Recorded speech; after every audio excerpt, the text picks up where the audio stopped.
All right, we're here. Here we are, Dale and Viraj and myself. My name's Bruce Firestone. I'm the founder of the Ottawa Senators. So for the people in Toronto, you probably won't like me very much, but I'm actually quite a nice person. So I've done quite a few different things, and I'll just tell you a little bit about myself, and I'm going to turn it over to Dale and Viraj to talk about themselves for a minute. But I've been a hockey guy. I'm the founder of the Ottawa Senators, and I've been a real estate guy as well, a developer. I've built about 1,200 homes, dozens of office buildings and shopping plazas. And biggest project I have tackled is building the Canadian Tire Center, where the Senators play. That was about a $485 million project.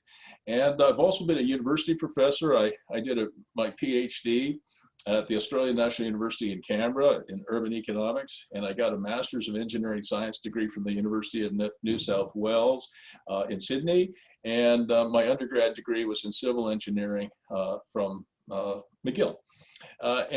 So I've done a lot of different things, and I've been a university professor too. And in fact, when I was turning 60, I'm 69 now, so really old, but when I turned 60, I was getting ready to retire from the University of Ottawa, where I was teaching at the Telfer School of Management. And I remembered what my dad told me. He said to me before he passed, he said, Bruce, people should never retire. You might change what you do, but don't just retire and sit at home and watch TV. I don't think that's good for people my age, and certainly not for a lot of the younger people on the call either. Even if you had all the money in the world, I think it's important for people to be busy and to be involved. And so I wasn't sure what I was going to do next. And I actually reached out, and I got a life coach. And she was fantastic. And I said, look, I'm going to retire from the university, but I'd like to find out, what the next chapter might look like. And I wasn't able to really figure that out on my own. And I spent about 4 months with her. She was really terrific, and she put me through all kinds of exercises. And she told me that the two most important days in your life are the day you are born and the day you find out why. And she didn't say that she quoted Mark Twain. And I really said, ooh, that's a really good thought, the day you're born and the day you find out why. And I didn't find my why until I turned 61. So I'm hoping that for the people on this call and anybody who listens to this recorded version later on, don't take 61 years to find your why. But at the end of towards the end of that coaching thing I did, she said, Bruce, I think you'd make a pretty good coach. And I said, oh, really? I don't think so. I wouldn't be much of a life coach. I'm just a lowly engineer. And she said, no, I didn't mean life coaching. That's what she does. She said, you might be a really good real estate investment and business coach because you've been doing some teaching and you've got lots of practical experience. And I said, I kind of like that idea. I think maybe I could do that. And for those of you who know entrepreneurs, or maybe you are an entrepreneur, once an entrepreneur has an idea in her mind or his mind, it doesn't take them very long to act on it. So about 24 hours after she told me I might be a decent real estate investment and business coach, I put up, kind of a handmade website. That's my email. I'm going to turn that off. I put up a sort of a really basic, website saying, real estate investment and business coaching, not really knowing if anybody would want any coaching from me, but it turns out they did. And so over the last 8 years, I've really focused on it, and I'm having a lot of fun doing it. And to be honest with you, most of the coaching that goes on, at least in my field, business and real estate investment coaching, is really terrible. A lot of the real estate coaching is, I'll teach you how to flip houses. In my experience, everybody who flips houses flip until they flop. Almost everybody does that. So I don't coach people to flip houses. And the other one that you'll hear a lot about is, and I get these calls. I'll give you the call. So I get a call and they say, hey, Bruce, I hear you know something about real estate. Yeah, I do. Can you find me a 100-unit apartment building that I can buy? And it's got to make $100 a month, free of clear of everything, so I can make $10,000 a month. And it has to have great tenants because I don't want to have to kick any bad tenants out. And it has to have great property management because I don't want to do any work. And by the way, it has to be a no money down transaction. So I'll say to that person, I get a lot of these calls, did you just take a Rich Dad, Poor Dad course? And they'll say, how did you know? Well, because I get those calls. And I'm not saying that, no one ever has, that kind of a deal has never come along, but it comes along probably less often than winning the lottery. I mean that. So you can't think about your retirement or your investment portfolio and depend on luck. So I don't teach that either. So what I've been specializing in over the last 8 years is different real estate models, which I think are really good. Some on the residential side, some on the commercial side. And the one we're going to talk about today, Dale, Viraj, and myself, is on the commercial side. So that's kind of a long introduction for me. So Dale and Viraj, can you introduce yourselves as well? Yeah, sure, absolutely. Do you want to fire up the PowerPoint? I certainly can. I'm going to share my screen, and just give me 1 second here. I got to make sure I share the right screen. All right. Okay. Can you flip it to there we go. Perfect. Awesome. All right. Well, thanks, Bruce. Hi, everyone. Good to see you all. And I think, we don't need too much of an introduction. You all know us. But Viraj has been a real estate agent for 8 years now. And I think, one of the key things that Viraj brings to any interaction is just his ability to see value. So he can understand a property, no matter where it is in the GTA and this summer even beyond, just what is the potential for this property. And he's a key part of the team for that reason alone.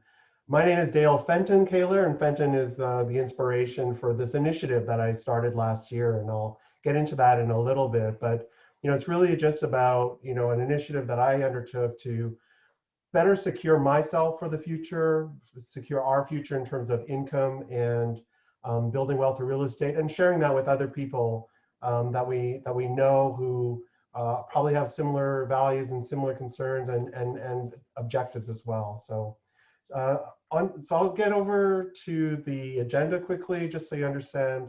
Kind of, we're going to cover very broadly today, but I really appreciate your time. Just an overview of real estate as an investment generally. Viraj is going to tell us a little bit about options in terms of how you can get into real estate, and then Bruce is going to really give us an overview of a composite view or a comprehensive view of building wealth through real estate, residential, commercial, and even income generating ideas as well. We will have time for Q&A hopefully at the end.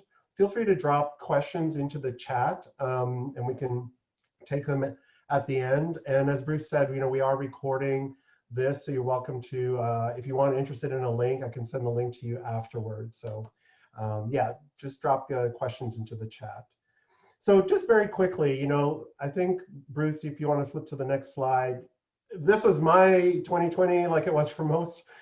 We started out with a really big bang, goals and objectives, 2020, here we come. And, for me personally, it was not what I expected. And I found myself without a job for the very first time in my whole life. And, on to the next slide, Bruce, I was really questioning, like, what now what, right? And it started out asking, what am I going to do? Where to from here? What is this going to look like?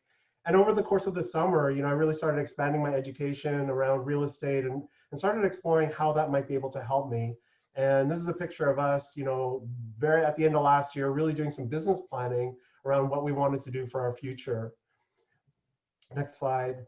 And really, this was about understanding, okay, I had lost income, but income is a key part of my retirement strategy together with my investments.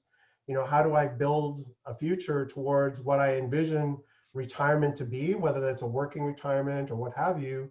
When those things are up in the air, how do I think about that, right? If my income, the key thing around what I was thinking last year was just, I don't want to be in a position where I'm only earning an income through work, or I'm only reliant on an employer to fund my income.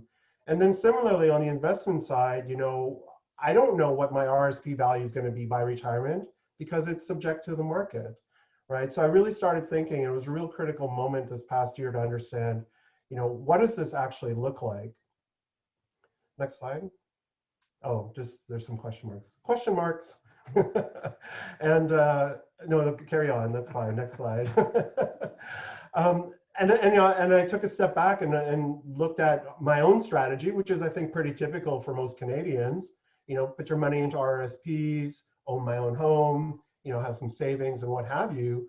But you know, with this kind of shift, this pivot into something new, or this pivot into, you know, post-pandemic world, like, is this going to serve my goals for retirement? Am I really going to know what I have? What wealth do I have with this strategy? So it really shaped kind of the next chapter, I guess, in our life.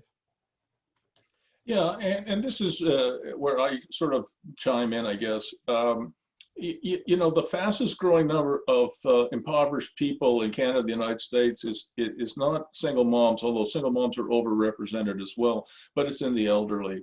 And I just decided when I turned 60 myself, and then 61, I started my coaching practice, that I would do something, you know, to perhaps address this. And if you just look at the bottom of this slide here, the average Canada pension plan payout in 2016 was $550 a month. Today, it's a little bit better. It's about $690 a month, but it's almost impossible to live on that. I mean, it's just really, really bad. In the US, it's a little bit higher, around $1,262.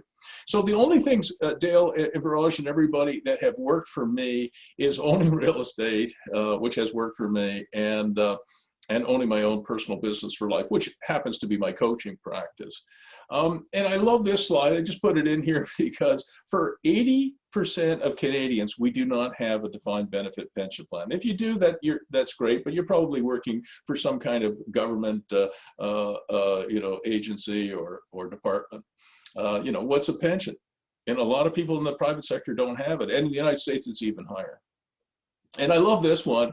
You know, I talked about lotteries in my introduction. Bank of Montreal did a poll, and 34% of Canadians said their retirement plan was to win the lottery. That is just not a real plan. And then in terms of what, you know, Dale said a moment ago, in terms of having some savings, you know, right now, you know, maybe you get 1% on your, you know, on your bank balance, you know, and you know, maybe 2% if you're lucky. But no, if you wanted to have, say, $150,000 a year in retirement income, how much money would you have to save and put in the bank, you know, at 1% to get $150,000 of income? It turns out to be $15 million.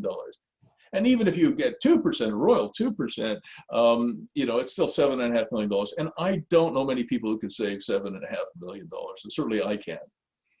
All right, I think this is one of the ones that you wanted to talk to, Dale. Well, it just sort of caps up kind of what you're saying, which is, you know, the performance of the market has typically been, if you want to just add the next component, there you go.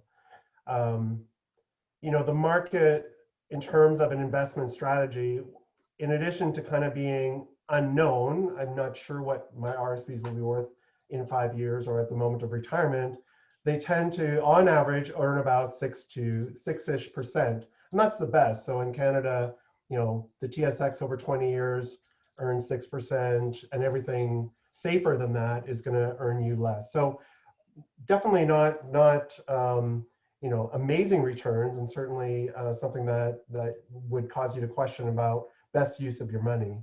And then on top of that, you know, the stock market itself is quite volatile. So in as much as, you know, there is year over year returns, the volatility certainly lends some risk to that. So again, if you happen to have planned your retirement for 2009, when that dramatic drop hit, you would have been really short on your RSPs because they took a dramatic plunge. So yes, over time, the market does return, but at the same time, it is subject to a lot of volatility, which makes it difficult to predict what am I going to be positioned for in my retirement years. And, you know, Bruce alluded to Rich Dad Poor Dad, and it's a funny book, but if you haven't heard of it, every real estate investor will tell you about this book because it is foundational. Yeah. And, you know, so seek it out. It's kind of, you know, a little bit hokey wisdom in that sort of sense, but it's founded in some common sense principles. And that really just is in work for yourself. You know, your assets should be earning you money, not creating liability for you. So it's kind of a foundational book for a lot of people. It's good, but you know, it really just emphasizes the point about why real estate is important. And just to add to that point, the housing price index really is an indication, on the next slide, Bruce, of that. So while we did, so while you see dramatic growth of the stock market, you see even bigger growth of the housing price index. And this is across markets in Canada over the past 20 years. And while, yeah, there is maybe some variability in housing prices, you know, notice, for example, in 2008 when they had the crash, there was a little bit of a dip in terms of housing prices, but almost nothing when you consider the bigger picture, right? So even markets that are softer like Halifax or Montreal, over the last 20 years, you know, those prices have doubled, right? Tripled in Toronto. But as you can see, the overall trend is for growth in real estate over that period of time. And very briefly, just kind of, you know, some basics in terms of like, how does real estate actually make money or build wealth? It's basically, and I think you all know this, it's really just in three very basic ways. One is you get a mortgage and you pay that mortgage down. So you build up equity by paying down your principal. Two is you earn equity by the market appreciating in value. So the longer you hold the property, the greater the increase in its value. And at some point when you want to, you sell the property and you realize that return. And then the third way, and this is probably the one that's most underserved, is the income that you can generate from those properties, whether it's rental income or the many other ways that you can actually earn income.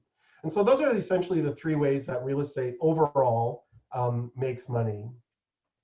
And here's a couple of graphics just to kind of emphasize the point. If you were to buy a property of $500,000, you take $400,000 mortgage.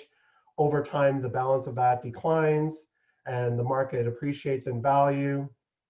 And you build up equity over that period of time by earning, by holding on to that property over the period of the mortgage or the time that you hold it. That's fine, Bruce, you can move. Yeah, so that's good. And I'll cover briefly, and Viraj will dig into this in a little bit more detail, but basically there's a variety of different strategies you can take, and no one is better than the other. It's really just a case of your own personal skills, your preferences, your goals. But effectively, I would say that there's probably about 5 ways that you can invest in property. One is just simply buying an income property and holding on to it, letting it pay for your mortgage, and you just hold it on for years and years. Variation on that would be to buy an undervalued property, one that's maybe a fixer-upper, and you invest a little bit more money to fix it up and increase its market value. And again, you still hold on to it and rent it out.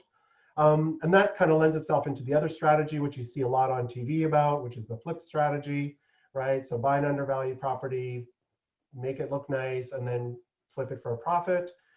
And then another one that's really good for people that are just starting out or maybe new in their career, younger, is a house hack. And that's really just buying the property and living in the property that you also make money in. So have a secondary income suite, a third income suite, buy a triplex, live in one, rent out the other two. You know, that's where your residence is paying for itself by other people. A third strategy that is super popular right now and has been for the past few years is BRRRR. It's a little probably complicated to explain, but essentially it's just about buying an undervalued property, sinking some money into increasing its value, renovating it, making it look nice, maybe turning it from a single family home into a duplex or a triplex, and then renting it out. Once you do that, after about 6 months to 12 months, you can go back to your financer, the bank, and you can remortgage and take it out at a much higher value. You can take that money and then you can actually go out and buy the next property and do exactly the same thing. So it's buy, renovate, rent, refinance it, and then repeat. And then finally, another way that you can invest in real estate is really just to take a passive approach and just let your money invest in these kinds of real estate projects and earn significant returns that are better than what you're going to get in probably an RSP. So with that, I think one of the key things that I came to understand over the last couple of months on the next slide, Bruce, is Just before we go to the next slide, Dale, we did get a question, and that is to discuss capital gains. If you buy and flip, how much do you pay? yeah, If you don't mind, I'll tackle that. And thanks for yeah, the go for it. question. The problem with flipping is, Dale and I prepared these slides together with help from Viraj as well. And you already know my introduction. I'm not a fan of flipping. So if you're thinking about flipping, you think carefully about it. But if you do buy a property, it's undervalued, hopefully, and you fix it up, you've increased it, and you make a profit. I think because you're a flipper, especially if you're doing more than one a year, I think that Canada Revenue Agency and probably the IRS in the United States are going to view that as earned income, as not as a capital gain. All right. If you buy a house like in 1965, you could buy a townhouse in downtown Toronto for $65,000. And then, in 2017, one of my clients bought that from the original owner, believe it or not, and paid $1.7 million. Well, the original owner, if that was an investment property, that would certainly be considered, I think, a capital gain because he held it for over 50 years. But if you're flipping, one or two or three or four houses a year, I think that is going to be considered just like regular, ordinary business income, and you will be taxed at whatever your marginal tax rate is. I teach a different model. Just if you are interested in flipping, the model that I teach instead of flipping is the makeover model. And it's different from flipping. So I'll teach somebody like Viraj, if he asked me to, the makeover model as it applies to, say, residential property. And why is that different from flipping? Because exactly what we would go exactly along the lines of what Dale mentioned a few minutes ago. So I do have some people who do flips, but they call them makeovers. And what they do is they add real value. Which means that you buy an undervalued property and you add, say, for example, a basement apartment, or a side yard apartment, or a backyard mini office, or backyard workshop.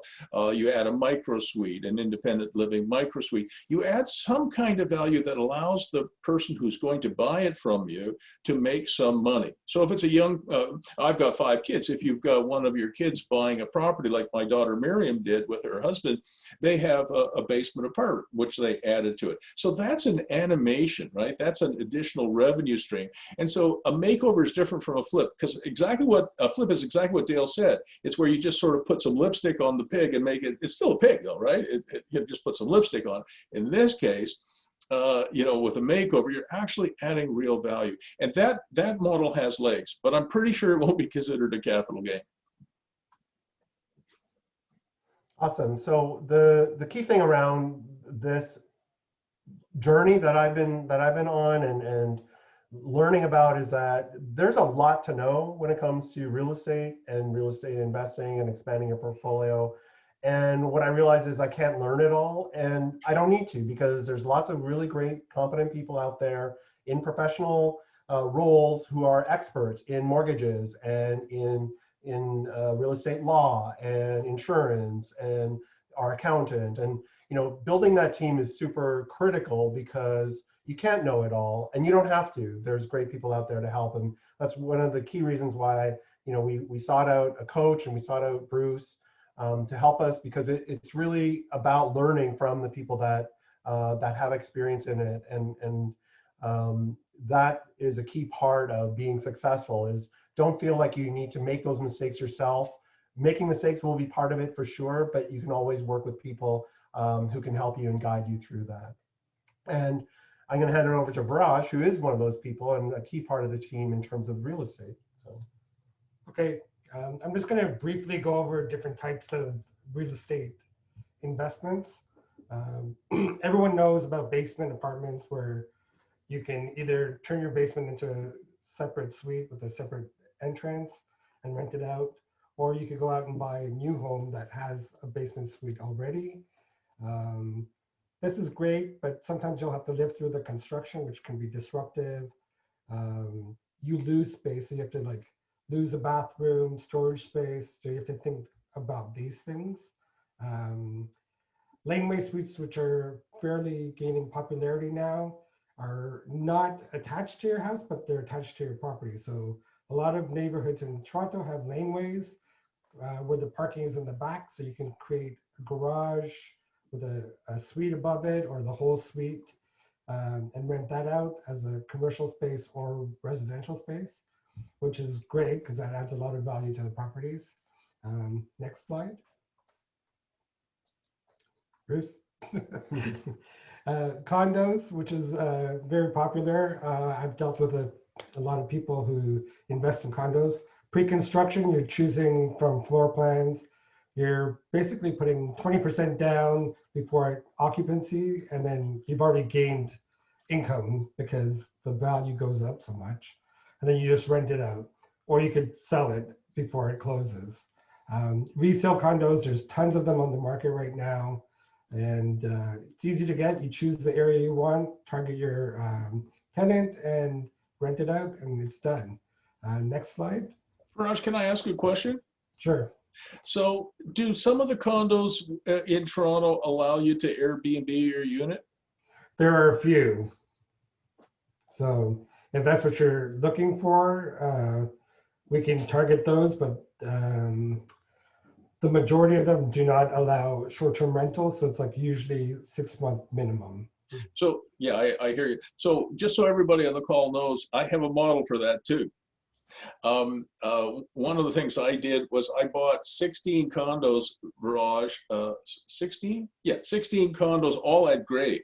So there was this project in Ottawa where I live. There was, I think, an 8-story or 10-story building called Holland Cross. I bought all the ground floor units. And, you know, ground floor condos generally don't sell very well because, you know, everybody wants to be on the penthouse or up higher where it's a little quieter, et cetera. And the developer, I called up the developer, he was a Montreal guy, and I said to him, how are sales going? And Viraj, what do developers tell you when you ask them, how are sales going? Great. Great, great. So yeah, they only got one word. And I said, great, oh, good to hear. Super, super. I said, how are sales of your lower level condos going? Silence. How about the ones on the ground floor? Complete silence.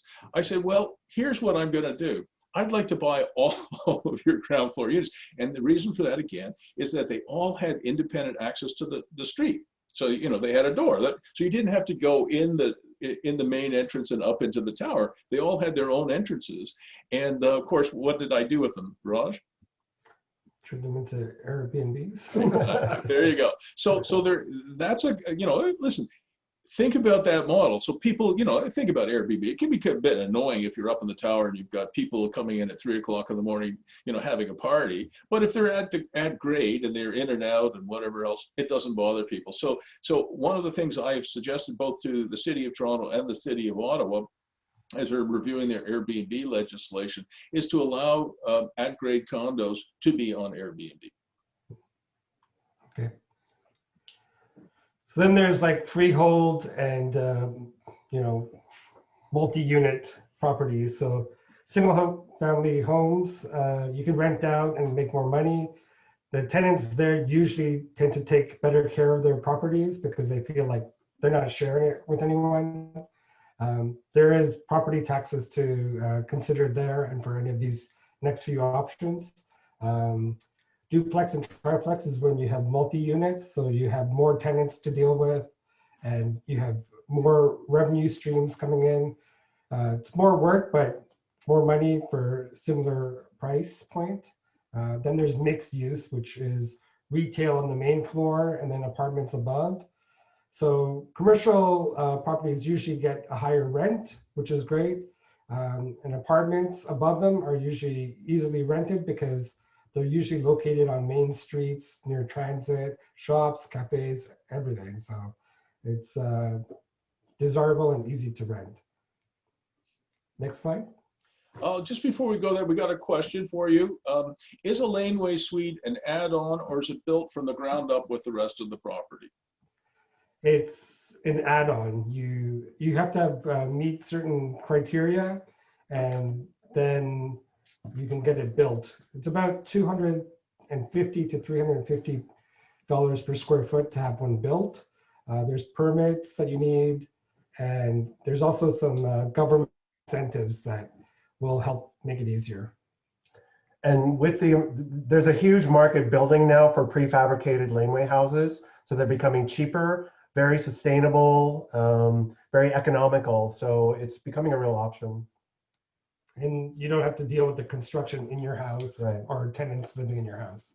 That's a good point, Viraj. The other nice thing about it is you don't have to buy another lot. Right. Right. Exactly. What would a vacant lot in downtown Toronto cost? I can tell you what it costs in downtown, in the Mission District of San Francisco. A client of mine just bought a 50-foot wide by 100-foot lot, vacant lot in the Mission District of San Francisco. Viraj, what do you think he paid for it? 10 million? Oh no, that's a little high. He paid 2.1 million US dollars for a lot, 50-foot wide lot. Wow. So as an investor's realtor, I have to look at properties differently. Like I don't take into consideration what my client likes. It's more about what their potential tenant is going to be looking for. So when we walk into a place, we want to look at what's the best use and the highest return that we can get on this property.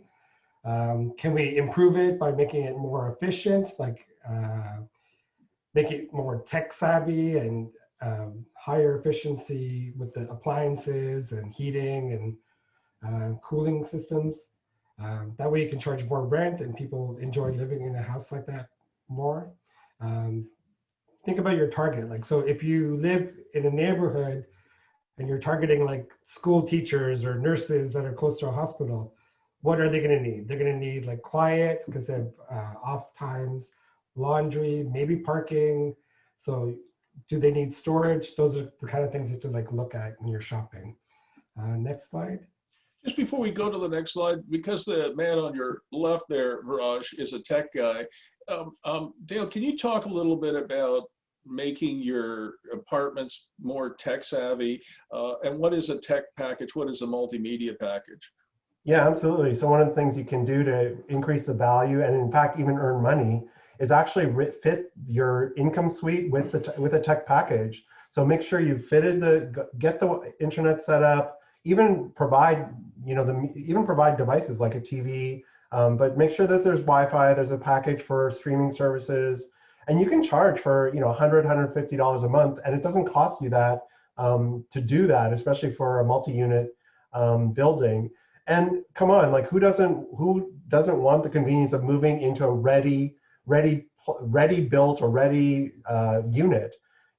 Think about when you move, you have to call Bell or Rogers and set it all up, and like it just takes time and it's frustrating, and you might end up paying more as well. So you could actually fit out that kind of stuff for your tenant. On top of that, technology is a great way to make things more efficient. Have eyes on your income property, either just through a dashboard or just understanding the appliance usage, or cameras for security and that sort of thing. There's a lot of ways that technology can help ensure you're on top of your investments, but also reduce costs as well. So you can actually monitor the energy consumption and help to mediate it a little bit and keep your costs down. So there's a lot of good ways to use technology. So yeah, when you find the place that you want to purchase as an investment property, you have to ask yourself a few more questions. Do you want to be the landlord, or are you going to hire a property manager?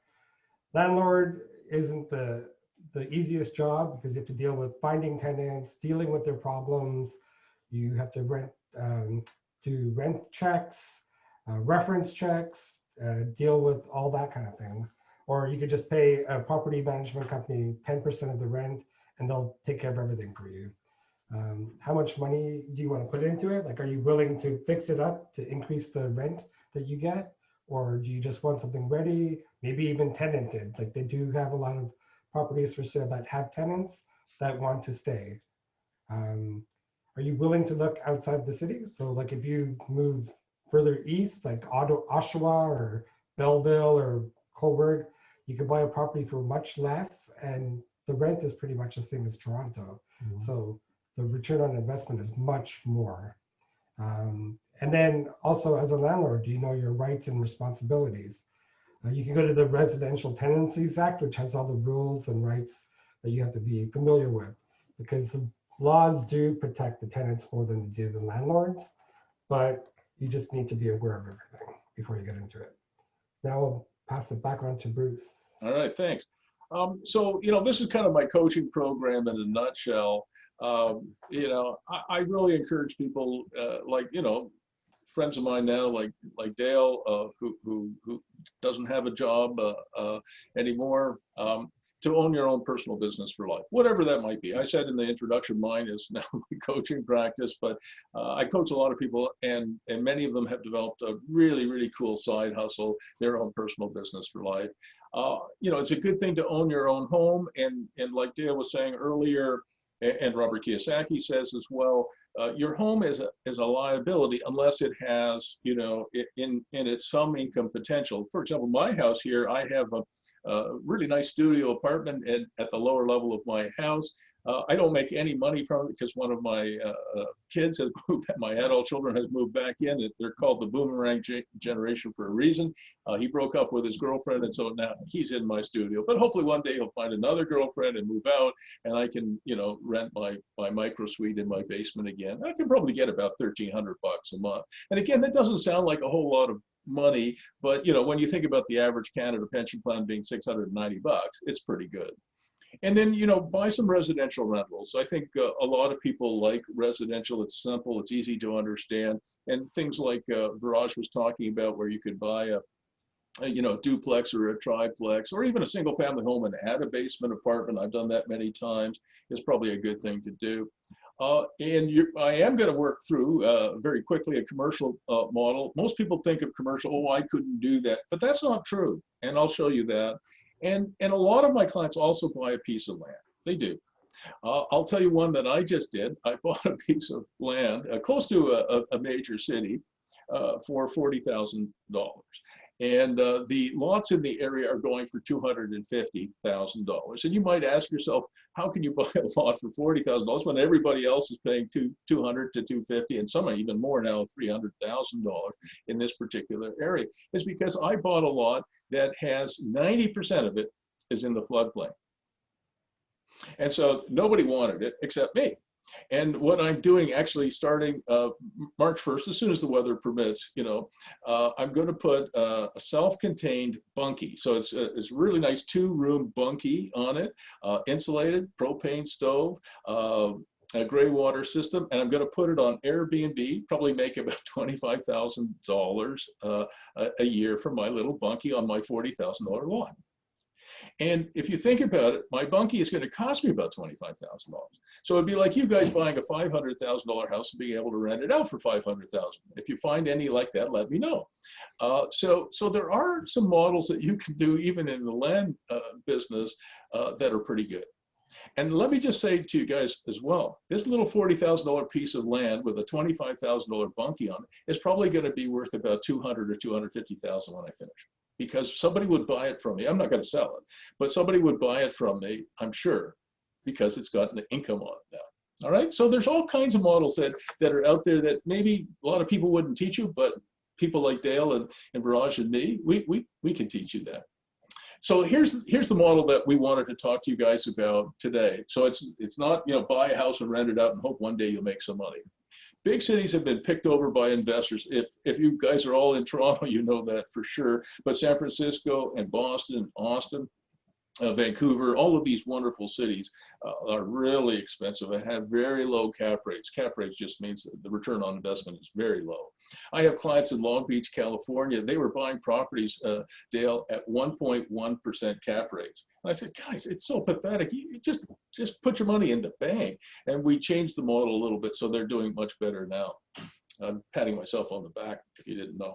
So what we have been seeing, what I have been seeing, even before the pandemic hit, guys, I've been seeing major changes in the marketplace, and I wanted to take advantage of that. So emigration from major city centers like Toronto, I'll bet you there's 400,000 people who are moving out of Toronto, one of whom is my daughter, Rachel, and her fiance, Pat Kerr, lovely young couple. And, you know, they can't afford a $1.7 million townhouse in Toronto. And now they are both permitted to work from home. So guess what they did, Viraj? They bought a house in Whitby, right? And they can work from home. They can make Toronto salaries and live in Whitby. So I'll bet you there's hundreds of thousands of young Torontonians and not so young Torontonians who are thinking about the same thing. And this is happening in the United States as well. There's much more emphasis. And again, even before the pandemic, began, there was much more emphasis on two trends that I picked up on. It's called FEHAJ. It's kind of an awkward acronym. And FEJA, FEHAJ stands for every home a job, and FEJA for every job a home. The idea of getting up every morning, you know, in Toronto, in the suburbs, driving for an hour and a half to go up into the 30th floor of an office tower and then repeating the process or reversing the process at the end of the day, I think is ridiculous. The gig economy has been growing really fast, and now with the pandemic, it's exploded. So everybody I know just about has some kind of side hustle going on. And one of the areas I really like is industrial buildings. I bought a number of industrial buildings over the last 6 months, and this is because industrial production is going up. And 20% in Canada and 4% in the United States. The US is a much bigger economy. So I really like the industry as well.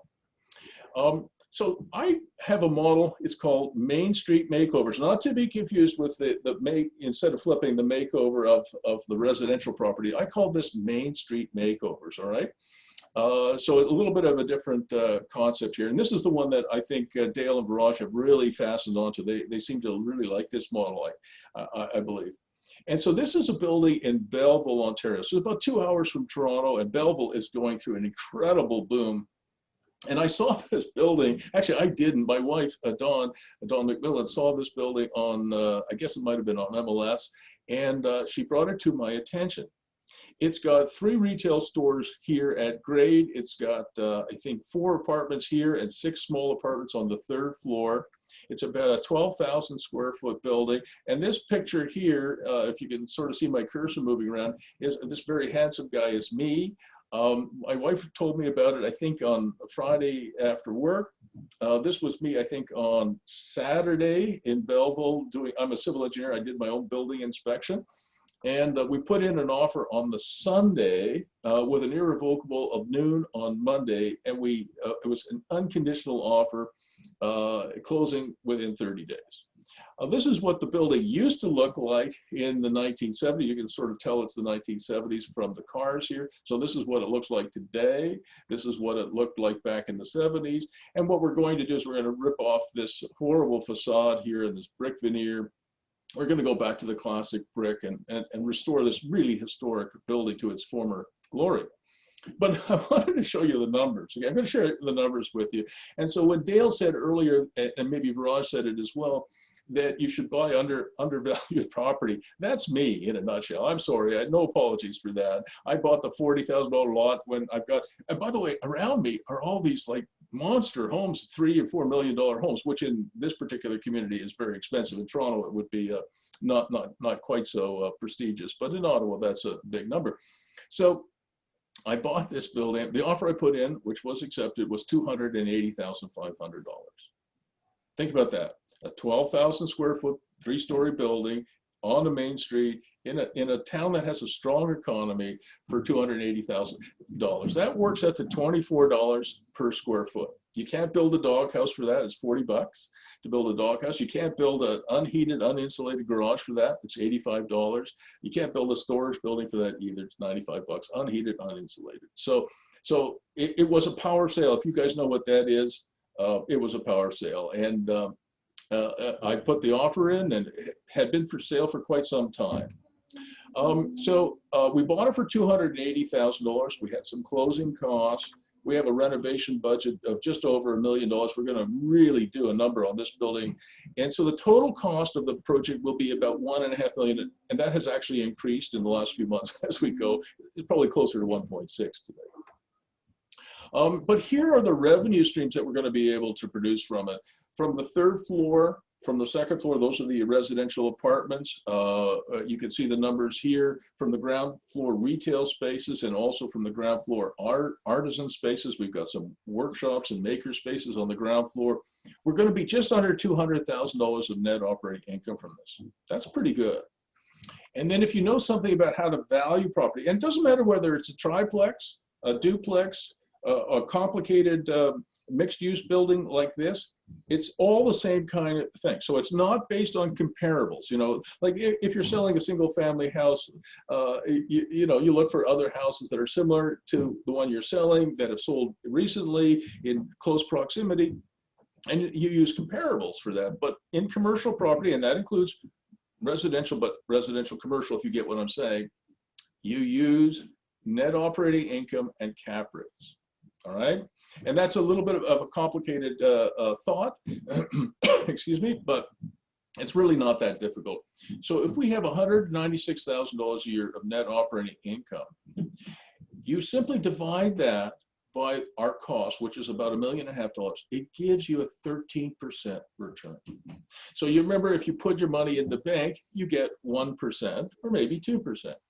But if Dale and Viraj look in their couch tonight and they find $1.5 million in cash, maybe $1.6 million in cash now, and they come to us and they say to my wife and I and say, look, Bruce, we'd like to buy this building from you. Here's $1.6 million. Then it means that on that $1.6 million, they don't have a mortgage, right? It's a cash deal. They make almost $200,000. If they took that same $1.6 million and they put it in the bank at 1%, they'd make $16,000, or 2%, they'd make $32,000.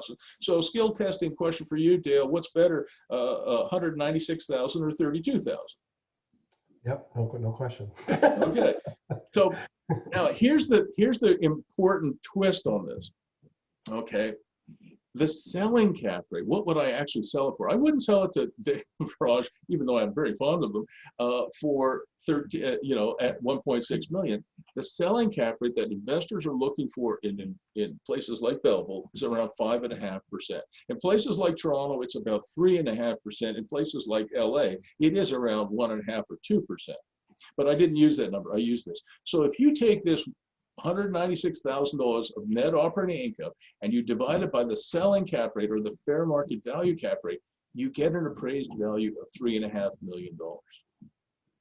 That is a life-changing event, right? So if you bought this building for almost no money, fixed it up, and then got it, filled it up with good tenants, provided excellent property management, your building's now worth $3.5 million.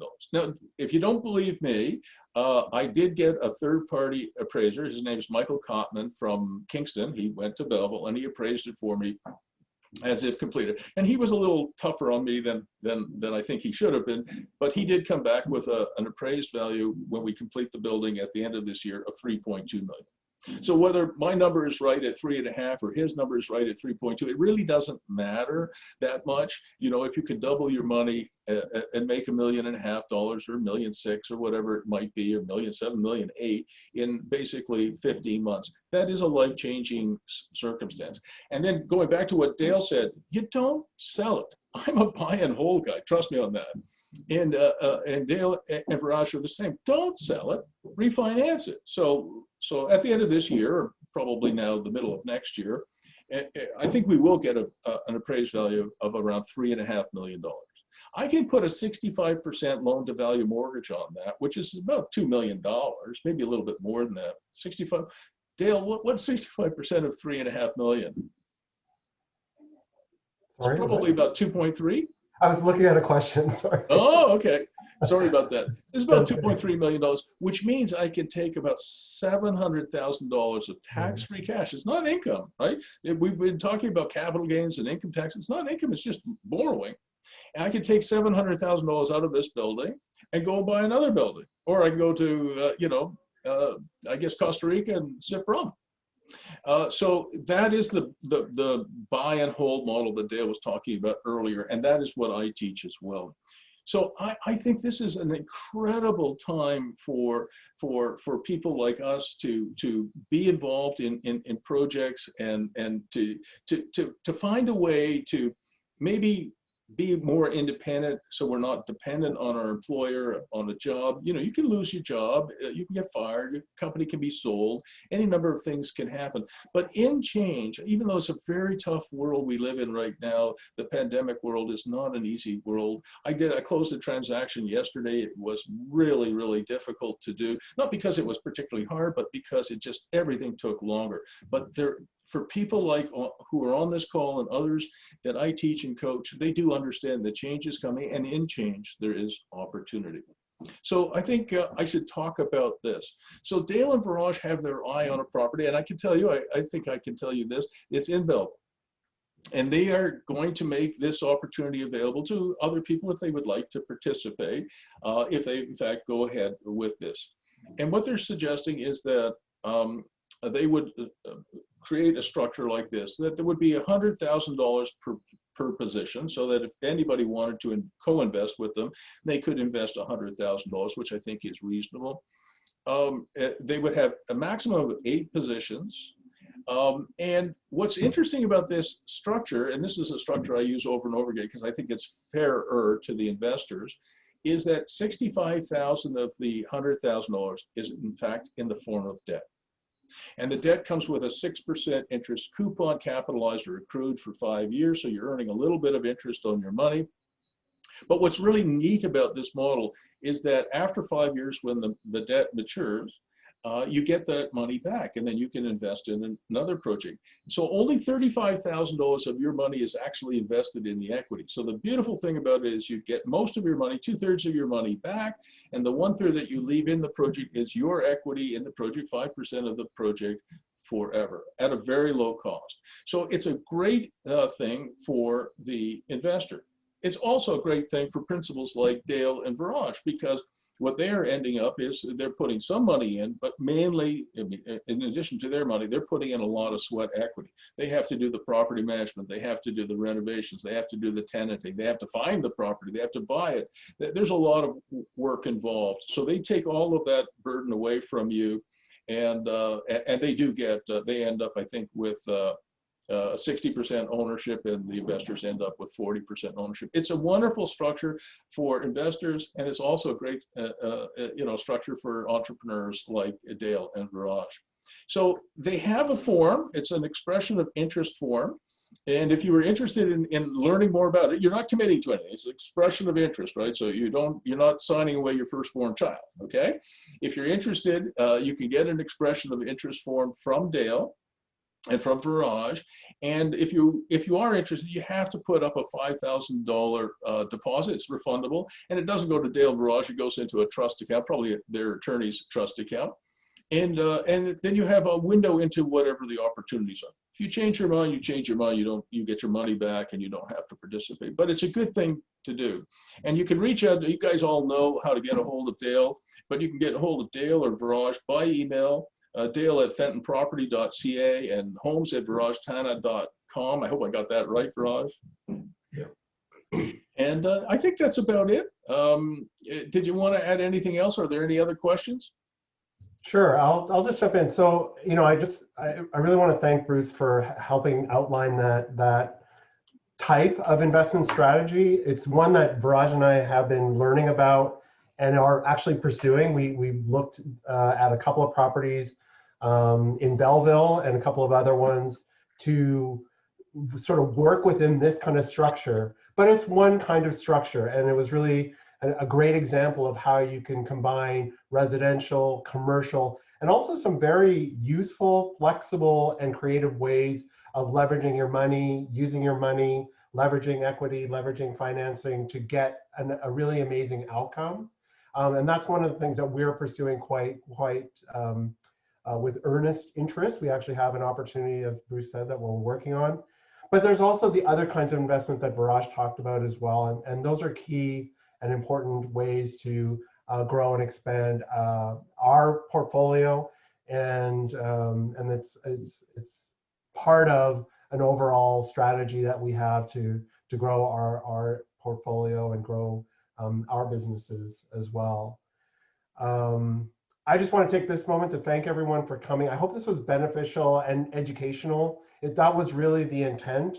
This is stuff that I've been learning about over the last 6 months. I'm working with Bruce. Both of us are working with Bruce. He's coaching us. We're going to be going through this. This is our journey, and I just thought it was a really cool and interesting and really a great opportunity to think beyond RSPs and really kind of get out of the idea that real estate is unattainable, because it feels like that in Toronto. And it's really been a mind shift for me, and it's really one of the reasons why I wanted to share it with people like you, because I think there's people that are really interested in finding these kinds of things to explore. So thank you. I think that's very well put, Dale. And to everybody on the call, I only have 2 addictions. One is to writing, and the other's to my wife. And on the first one, I like writing. And I wrote a book called Business Model Illustrations. It's only 67 pages. And in that book, in that handbook, really, I have, as I said, 10 case studies. 3 are business case studies. They're really cool personal businesses for life. And 7 are real estate. And if anybody's interested, listen, I don't want to interfere in any way, but if you're interested, it's, like I said, it's very short. You can read it in an hour. You can reach out to me. I did put my email address in the chat box, and you can reach out to me and I'll just send you an e-copy. You put it on your tablet and read it. But you know, Dale and Viraj have read it, and thousands of other people have. It's pretty good, and it kind of gives you a lot more sort of ideas about what is possible. And exactly as Dale said, that, you know, think about that building. Pretty much every one of you guys on this call could buy a $280,000 building in Belleville. And then you can find the financing probably to fix it up. And Dale and Viraj have all kinds of good models. That's just one of them. And they have others that they can help you with too. So reach out to Dale and Viraj, reach out to me. I'll send you my little ebook. Okay? Absolutely. Thank you, All right, everyone. so, have a great day. We did it in 58 minutes. Not bad. Amazing. Amazing. Thank you again, everybody. Goodbye. See you later. And thanks again. Great Thank to you see very you much. all. Bye-bye. It was really fun. See you, everybody. See you, Dale. Bye, guys. Bye, Viraj.